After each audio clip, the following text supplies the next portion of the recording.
Jomel Dionisio, magandang umaga. Magandang umaga. Mukhang napakalamig na araw na to. Oo nga, malamig nga eh. Ngayon ay welcome sa ating panayam with Rodel Lizardo. Ngayon, nais ko lang mong itanong.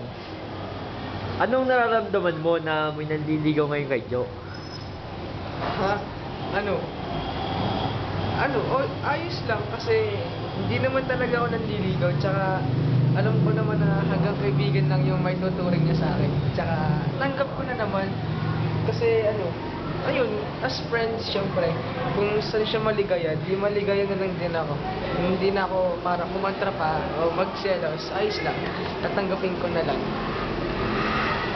So gusto naman ang inyong pagkakaibigan?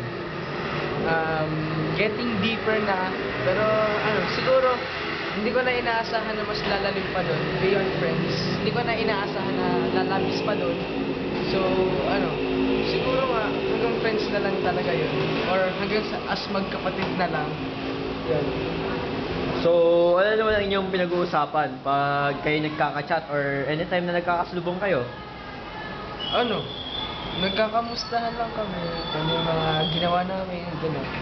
Tapos chat, yung basta yung hindi yung mga nag-usap yung mga personal problems namin, mga gano'n. Tapos yun, yung usual talk pag may magkaibigan, kumustahan, may kumain ka na ba, mga gano'n.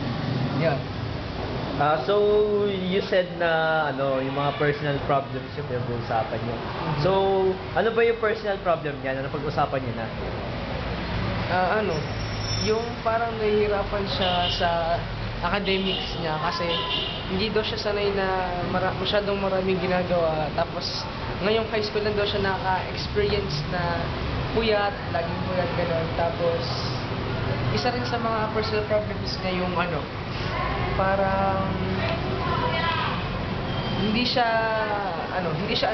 comfortable sa mga nangyayari, lalo na din sa issue nung yung kay Dong. Alam niyo na naman yun. Hindi siya masyadong comfortable kasi nga yun nga, friends nga lang sila dapat, as usual, dapat friends lang sila. Kaya nangyari yun nga, niligawan siya.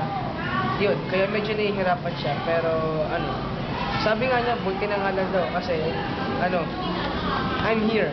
Joke lang. Buti na kasi at least may dumadamay pa sa kanya. Yun, parang ganun. So ano namang klaseng pagdamay ang ginagawa mo para naman ma-comfort mo yung kaibigan mo?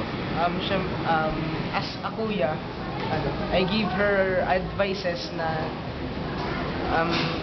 I'm assured na siguro man gagana yun kasi based on my experiences, kasi marami na naman akong naranasan sa school na to, kaya yun, siguro naman makakatulong yun ng malaki sa kanya. Tsaka sabi ko naman gaya nga ng nasabi mo sa natin, yan ay lakas lamang ng loob at tiwala sa sarili.